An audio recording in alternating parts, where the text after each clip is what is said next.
onde é que vocês encontram uma brecha aí para viver esse céu no dia a dia de vocês? Bom, se a gente pensar que esse céu no fundo é uma presença consciente de Deus junto com você, como é que eu consigo no meu dia a dia traduzir ou buscar que essa percepção se dê nas coisas mais comuns do dia a dia? Eu vou usar aqui uma analogia muito prosaica, muito simples, mas que me ajuda muito a explicar a ideia. Na verdade, se a gente pensar num churrasco, quando você passa o sal na carne, você não passa em todas as fibras, você passa em algumas. Mas a sensação ao comer é que toda ela está salgada, toda ela foi temperada.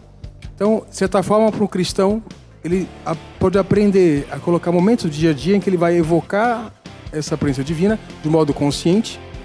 Isso vai permitir que ele possa depois, em outras situações da vida dele, fazer essa conexão, né? Falava aqui a Carmina ainda há pouco, o link. Deus está no Wi-Fi, você tem que aprender a linkar, digamos assim, a poder ligar nele. Eu consigo fazer mais facilmente essa percepção. E extrair, dentro das situações mais comuns, a partir dessa experiência simples, né? Essa leitura da presença sobrenatural sobre o natural. Né? Naquilo que eu estou fazendo cotidianamente. Né? Na minha vida, pelo menos, influenciou muito, né? São José Maria Escrivá, que falava disso, né? Que buscar a santidade no meio do mundo. E o trabalho como eixo, ela falava, porque o trabalho é o tempo nobre do meu dia. Né? Cada um de nós que está aqui trabalha a maior parte do seu tempo nobre, quando você tem mais consciência, tem a sua liberdade mais plena durante esse tempo. Então, se ali você não encontra com Deus, o que ele dizia, você não vai encontrar nunca. É como se eu confundisse também a semana, se fosse só o fim de semana. Então, o fim de semana é o menor da semana. Então, as pessoas às vezes acham que vivem para o fim de semana. É uma pena, porque ainda falta uma percepção. Então, de certa forma, como é que eu faço no dia a dia? Eu tento colocar ao longo do meu dia alguns instantes em que eu paro para buscar relação com Deus, de modo que no mais essa relação possa fluir, a minha percepção possa ficar mais viva, e assim eu consiga, né, fazer essa interação mesmo, né, esse recomeço. E a partir daí traduzir tudo que se passa nessa lógica sobrenatural. Se a gente for pensar, mesmo as coisas mais duras da nossa vida, Deus está por trás disso. Algo de bom me espera.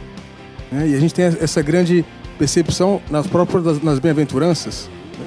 Eu gosto muito de um escritor que chama Nissan Taleb, que com evidência, esse homem ligado ao mundo da gestão, ao mundo do mercado de capitais, escreveu um livro chamado Antifrágil. O antifrágil o que é? Mostra o que é uma pessoa que ao invés dela cair diante dos obstáculos, ela cresce. Enquanto o resiliente se sustenta a integridade dele, né? Apesar dos obstáculos, das dores, o antifrágil cresce. Pois para mim, a ideia do antifrágil, eu posso percebê-la nitidamente nas bem-aventuranças. E as bem-aventuranças é percebida no dia a dia. Portanto, a ideia do céu que a gente tem, que é meramente algo, só um prazer, um deleite, acaba sendo uma ideia um pouco equivocada. Quer dizer, esse céu se expande também para aqueles momentos de dores e de sofrimento, porque dentro dessas situações também eu posso encontrar-me com Deus. Mesmo no dia a dia, no trabalho, as dificuldades que a gente vai tendo, né, os obstáculos na relação de trabalho, com os clientes, o que seja, com os alunos, a gente tem que perceber isso. Então, como treinar essa percepção? Que em alguns instantes do dia eu possa parar e fazer, digamos assim, essa alimentação da alma na relação com Deus. A partir daí, o mais vai fluindo dessa percepção, né? Claro, é um treino, é um exercício para ter uma virtude também da presença de Deus nesse caso, né? Então, mais ou menos por isso, né, Daniel? Acho que Diego, eu vou nessa linha, né? Fazendo um pouco dessa... Tentando fazer isso. É uma tentativa, porque a gente também tenta, cai e volta, né? Faz parte. Eu gostei do seu exemplo do sal na carne, né? Bem... A gente tempera uma parte, né? Mas no todo dá o gosto, né? Então, pega nesse link aí também. Realmente, o trabalho passa por isso, né? A gente... No decorrer do dia do trabalho, não necessariamente eu vou ficar ali rezando o terço, falando de Deus para as pessoas que trabalham comigo, né? Mas eu posso soltar esse pequeno sal, né, durante o meu dia. Eu posso, naquele momento de uma situação entre eu preciso falar a verdade ou uma mentira, e aí eu escolho falar a verdade. Então é uma oportunidade também de, no dia a dia, jogar esse sal do tempero do amor de Deus mesmo, né? Por mais que no dia a dia seja... É muito comum a gente também só focar no trabalho, né? Isso já é um engano, de querer trabalhar muito e achar que eu vou ser santa porque eu estou trabalhando, estou fazendo aquilo que foi me pedido. Então também tenho que ter esse cuidado de não é só trabalhar, né? Mas aproveitar ali como oportunidade mesmo de buscar o céu. E tem algumas situações que você pode dizer aqui no seu dia a dia, onde você foi lançando esse sal nas pequenas coisas, nas suas posturas, nas suas escolhas? Pronto. Acho que sim, assim, eu posso... acho que um exemplo que eu posso dar numa situação onde eu estou num trabalho assim, muito difícil, ou perto de fazer uma audiência, né, como advogada.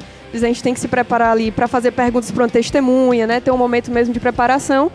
E naquele momento eu posso ter, já tive nessa semana passada, um colega que estava passando por um problema muito difícil, pessoal, na vida dele, né? E aí ele precisava de um conselho, de uma palavra. E aí naquele momento eu tive assim a graça de dar uma palavra para ele, né? E tirei um pouco o foco do meu problema e olhei para ele, né? E ali eu pude dar uma palavra que foi um conforto para ele.